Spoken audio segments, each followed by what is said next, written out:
మన ప్రభు అయినటువంటి యేసుక్రీస్తు నామాన మీ అందరికీ శుభాలు తెలియజేస్తా ఉన్నాను.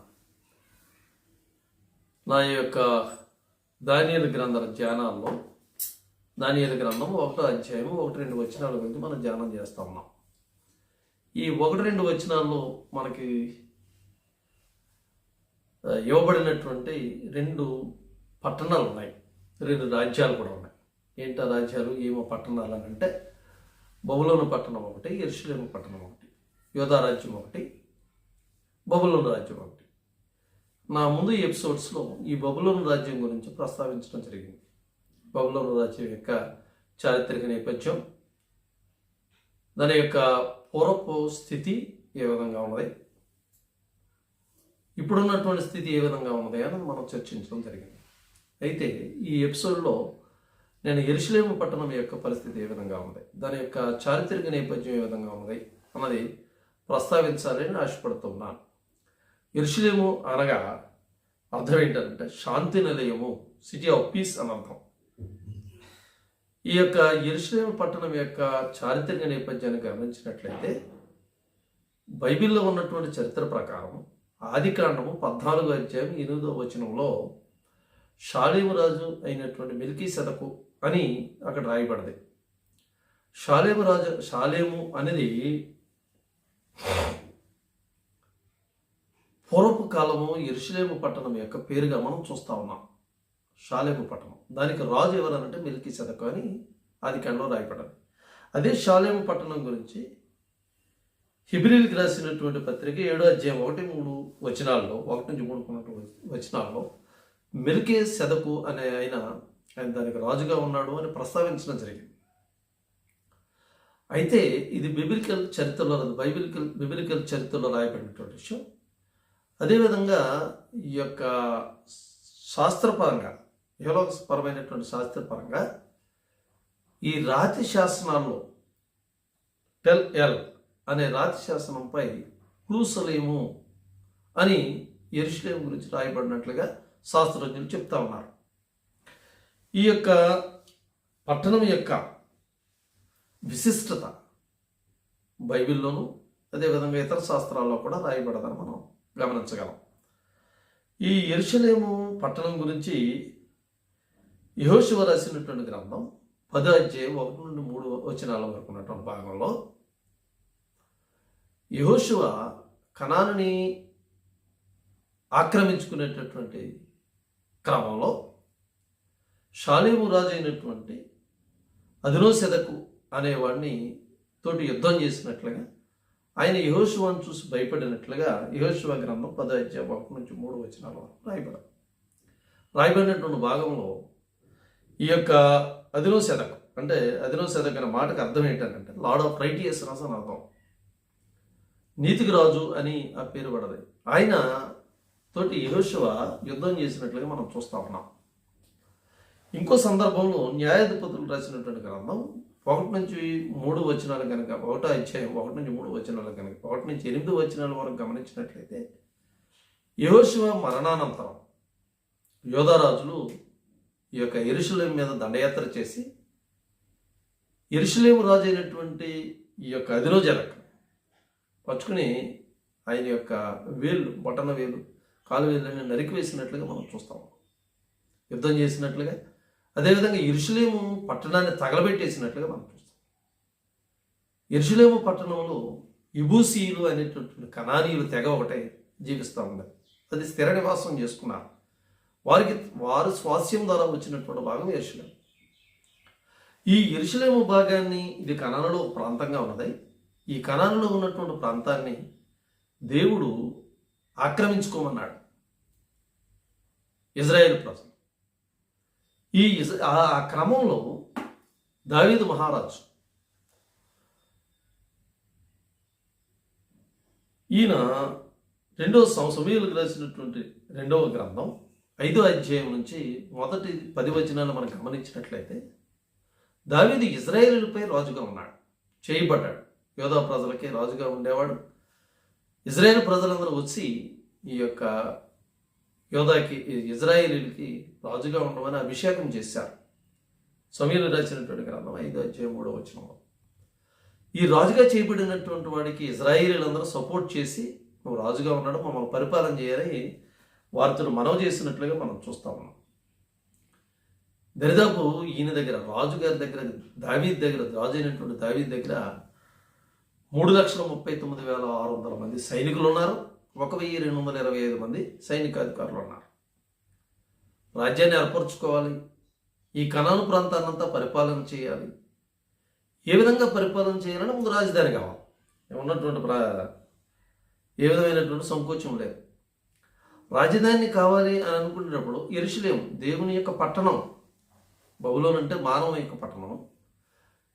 Jerusalem is the choice of God, దేవుని యొక్క పట్టణం, దేవుని యొక్క చాయిస్, దేవుని యొక్క ఎన్నిక. కాబట్టి దేవుడు ఏర్పరచుకున్నటువంటి దావీదు యెరూషలేము మీద యుద్ధం ప్రకటించాడు. అదే ఆల్రెడీ తగలబెట్టబడిందని చెప్పాను నేను. అయితే యెరూషలేములో ఉన్నటువంటి సియోను కొండ మీద యెబూసీయులు నివాసం చేస్తా ఉన్నారు. యెబూసీయుల్ని జయించడం అక్కడ ఉన్నటువంటి ఈ రోజులకి కూడా సాధ్యపడలేదు. ఆ విషయాన్ని సమూయేలు రాసినటువంటి గ్రంథం 2వ గ్రంథం 5వ అధ్యాయంలో యెబూసీయులు దావీదు దండయాత్ర చేసినప్పుడు యెబూసీయులు దావీదు కౌరు పెట్టారని, ఎవరు కౌరు పెట్టారు అన్నాడు తెలుసా? ఈ సియోనులో ఉండేటటువంటి యెరూషలేములో ఉన్నటువంటి కుంటివారు, గుడ్డివారు నిన్ను తరిమి కొడతారని చెప్పి రాజుకి సమాచారం అందించారు. అంటే వారి యొక్క కాన్ఫిడెన్స్ అవనివ్వండి, వారికి ఉన్నటువంటి గర్వం కానీ, యెరూషలేముని వారు శత్రు దుర్భేద్యంగా నిర్మించుకున్నటువంటి తీరు కానీ, ఆ యొక్క దావీదు కబురు పెట్టినటువంటి కబురుని బట్టి మనకు అర్థమవుతుంది. మా దేశంలో ఉండేటటువంటి కుంటివారు, గుడ్డివారు దావీదుని తరిమి కొడతారు. ఇది యెబూసీయుల యొక్క గర్వం. చాలా జాగ్రత్తగా పరిశీలన చేసినట్లయితే అప్పటికే సౌలు దగ్గర ఉన్నటువంటి దావీదు అనేక రాజ్యాన్ని జయించినట్లుగా చూస్తూ ఉన్నాం. అక్కడ ఉన్నటువంటి దేశాలన్నీ కూడా దావీదు యొక్క పరాక్రమం గురించి తెలిసినటువంటి వారు. గులియాతుని జయించారు. సౌలుకు తోడుగా ఉండి సౌలు కంటే ప్రాముఖ్యమైనటువంటి పేరు తెచ్చుకున్నటువంటి వాడు దావీదు. ఆ దావీదుకి కబురు పెడతా ఉన్నారు. ఏమని? మా ఊళ్ళో ఉన్నటువంటి కుంటివారు, గుడ్డివారు కూడా నేను తరిమి కొడతారయ్యా అని. దావీదు కోపం వచ్చిందో లేదో నాకు తెలియదు, కానీ దావీదు ప్రార్థన చేశాడు. ఏమని ప్రార్థన చేశాడంటే, తన కీర్తన 61వ కీర్తనలో రాసుకున్నాడు. ఏమని రాశాడంటే, ఎక్కలేనంత ఎత్తైన కొండ పైకి నన్ను ఎక్కించి ప్రభు అని ప్రార్థన చేశాడు. నా దగ్గర చాలా ప్రాముఖ్యమైనటువంటి యుద్ధం చేయబోతా ఉన్నాను. సియోను కొండ అంటే దేవుని కొండ అని. ఈ యెరూషలేములో ఉన్నటువంటి సియోను కొండ మీద దేవుడు ఆసీనుడై ఉన్నాడు. రేపొద్దున దేవుడు, యెహోవా దేవుడు సియోను కొండ మీద నుండి ప్రజలను పరిపాలన చేస్తారు అని యెషయా రాశాడు. యెషయా రాసినటువంటి గ్రంథం 24వ అధ్యాయం 23 వచనాల్లో యెహోవా సియోను కొండ మీదను యెరూషలేములోను రాజగును అంటున్నాడు. యెహోవా పరిపాలన చేయబోయేటటువంటి సియోను కొండ, యెహోవా దేవుడు ప్రేమించినటువంటి యెరూషలేము మీద యుద్ధం చేస్తున్నటువంటి దావీదు ప్రార్థన చేశాడు. ప్రభువా, ఈ ఎక్కలేనంత ఎత్తైన కొండ, చాలామంది యెబూసీయుల్ని హతమార్చలేకపోయారు, యెబూసీయుల్ని జయించలేకపోయారు. ఎందుకంటే వీళ్ళు ఎక్కడున్నారు? కొండ మీద ఉన్నారు. యెరూషలేము పట్టణము 7 కొండల మీద కట్టబడినటువంటి పట్టణం. యెరూషలేము పట్టణం చుట్టూ 5 లోయలు ఉన్నాయి. అక్కడ ఉన్నటువంటి యెబూసీయులు ఈ యొక్క యుద్ధం చేయడంలో, ఈ లోయల్లోనూ కొండల్లోనూ యుద్ధం చేయడంలో ప్రావీణ్యత కలిగినటువంటి వారు. హెబ్రోనులో రాజుగా చేయబడినటువంటి దావీదు, హెబ్రోనులో ఇజ్రాయేలు ప్రజల చేత ఎన్నుకోనబడినటువంటి దావీదు ప్రార్థన చేస్తా ఉన్నాడు. నేను చెప్తున్నా కదా, 3,39,600 మంది సైనిక బలం కలిగినటువంటి దావీదు సైన్యాన్ని నమ్ముకోవడం లేదు. ఎవరు నమ్ముకున్నాడు? దేవుని నమ్ముకున్నాడు. దేవుని మీద విశ్వాసం ఉంచాడు. విశ్వాసం ఉంచి తన యుద్ధం వెళ్లకుండా అక్కడ ఉన్నటువంటి సైనికులతో అంటా ఉన్నాడు. ఏమన్నట్టు తెలుసా? ఎవడైనా ముందుగా యెబూసీయులను హతము చేయను వాడికి ముఖ్యుడైన సైన్యాధిపతిగా చేస్తాను అని దావీదు తన సైన్యంతో చెప్తున్నాడు.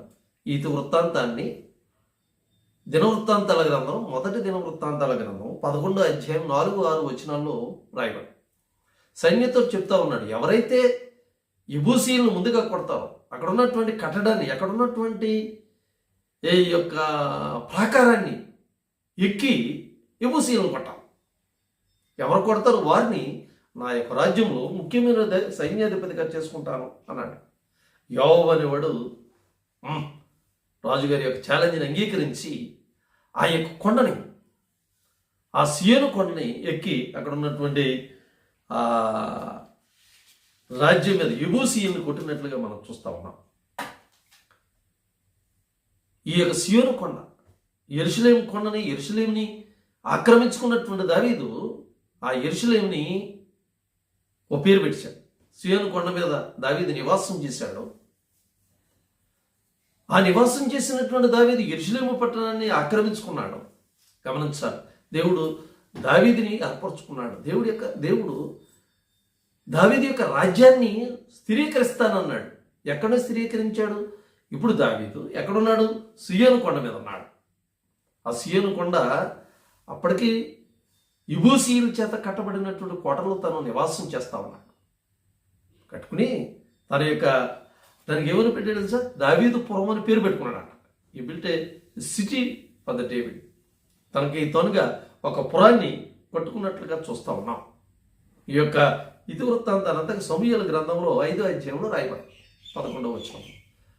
ఆ కట్టడాలను కట్టుకున్నాడు, తన యొక్క చుట్టూరు గోడలను కట్టుకున్నాడు. దావీదు సీయోను కొండని ఆక్రమించుకుని, యెరూషలేమును ఆక్రమించుకుని, యెరూషలేము పట్టణం రాజధానిగా చేసుకుని, సీయోని నివాస స్థలంగా చేసుకుని ఇజ్రాయేలును పరిపాలన చేయడానికి మొదలుపెట్టాడు.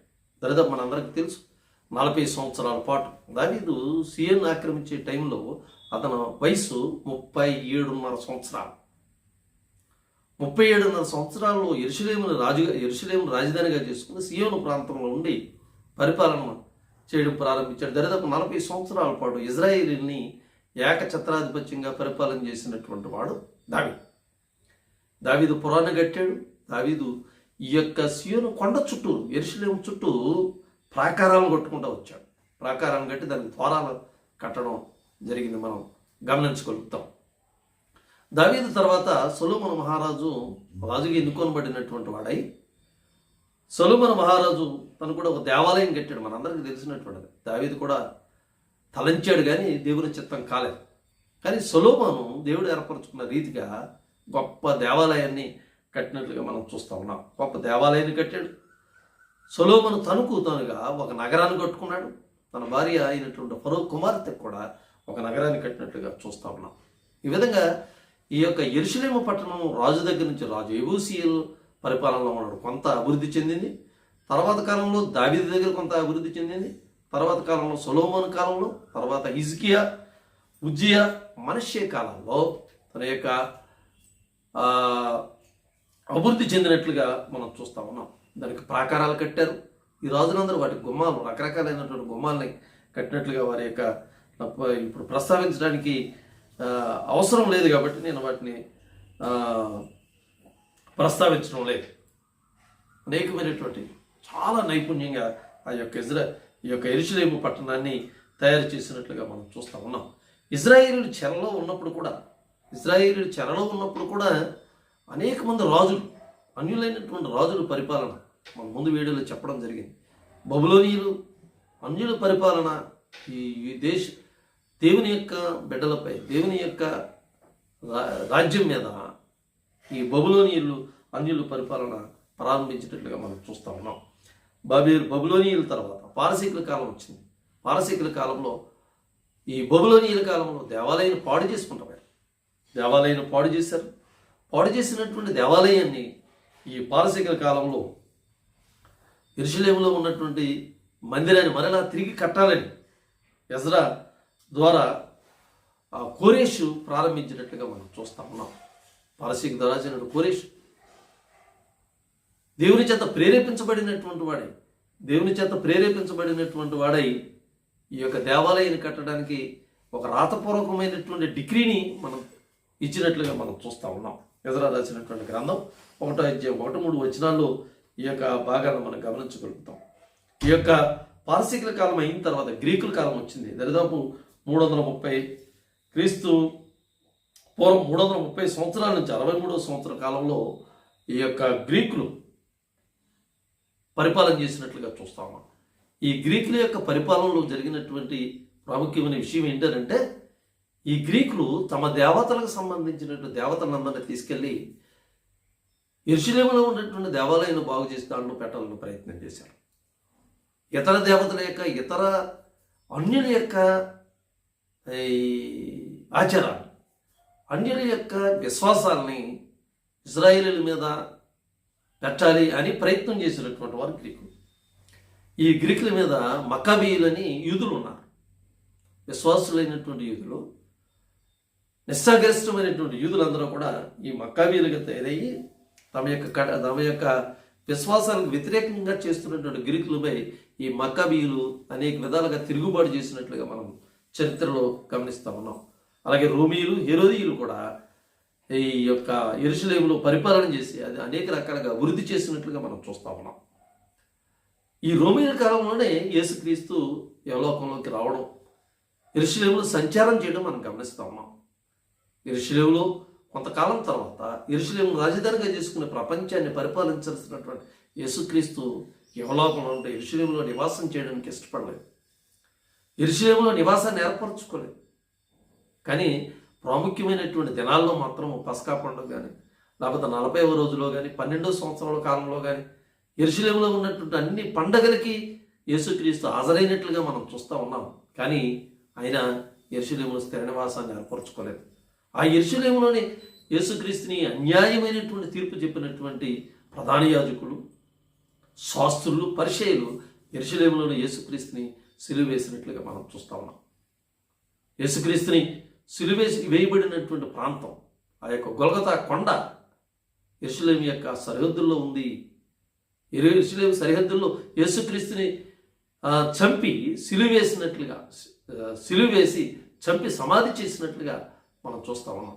ఆరిజిన్ అనే ఒక ఆయన 185-253 క్రీస్తు శకము ఉన్న ఆ సంవత్సరాల్లో బ్రతికినటువంటి ఆయన దరిదాపు ఆయన ఒక మాట చెప్పాడు. ఏంటంటే ఒక ట్రెడిషన్ ఉన్నది యెరూషలేము. ఏంటంటే యేసుక్రీస్తు చనిపోయినటువంటి ప్రాంతం ఆదాము సమాధి ఉన్నటువంటి ప్రాంతం అని చెప్తారు.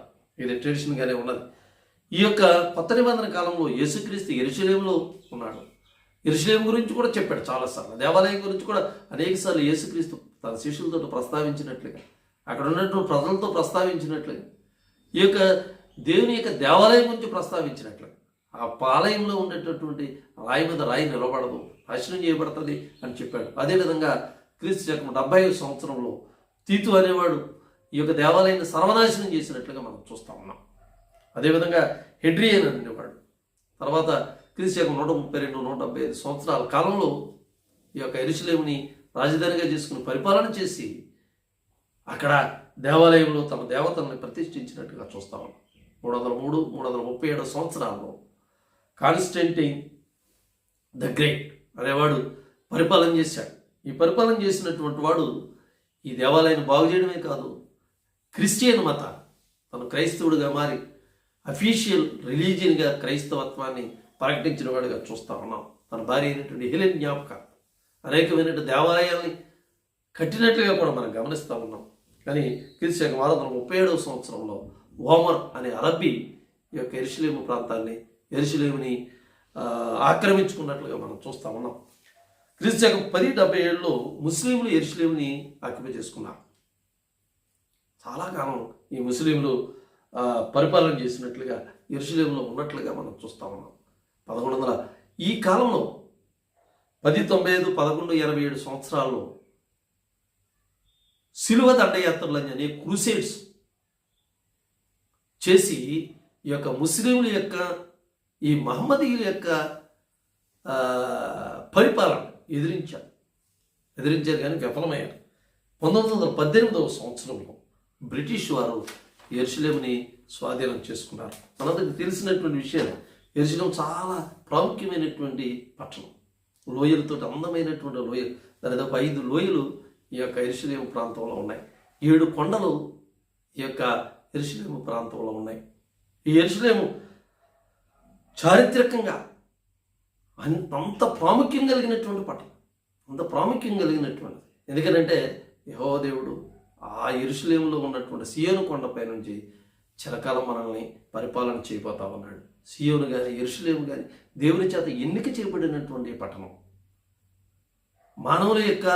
మానవ రాజ్యాల యొక్క ఆలోచనలన్నీ యెరూషలేముని నాశనం చేయాలి అని ఆలోచన కలిగినటువంటి లోకంలో ఉన్నాం. ఇది భూలోకంలో ఉన్నటువంటి యెరూషలేము మీద దండయాత్ర జరుగుతూ ఉన్నారు. అందుకని దేవుడు ఒక రోజుని ఒక నూతన యెరూషలేముని కట్టబోతా ఉన్నాడు. నూతన యెరూషలేముని స్థాపించబోతా ఉన్నాడు. స్థాపించబోయేటటువంటి యెరూషలేములో నీవు నేను భాగస్వాములుగా ఉండడానికి దేవుని యొక్క కృప ఎల్లప్పుడూ మనకు తోడై ఉండదు గాక. ఆమేన్.